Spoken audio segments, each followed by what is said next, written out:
And so when I look at the great Asian powers and I forget the newspapers, Japan leaps out immediately. That would be one power.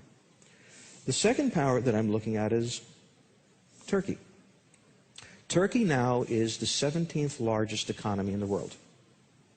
It is larger than Saudi Arabia. It has an army and a military capability that is probably the best in Europe, with the possible exception of Great Britain. They could beat the Germans in an afternoon and the French in an hour if they showed up.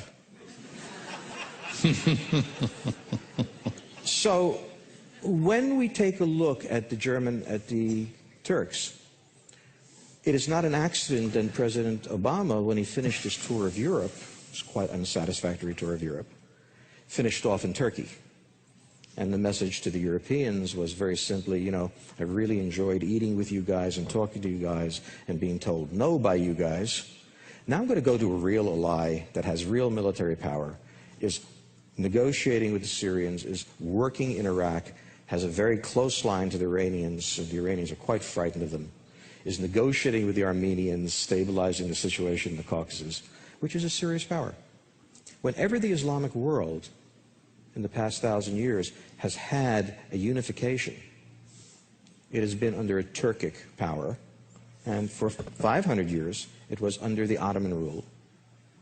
And when it was under the Ottoman rule, the Arabs took a subordinate position, and the Turks created an order.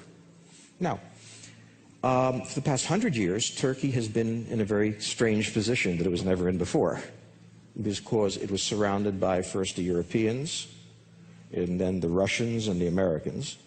But the Americans are leaving, the Russians are not coming back, and the British are busy doing other things.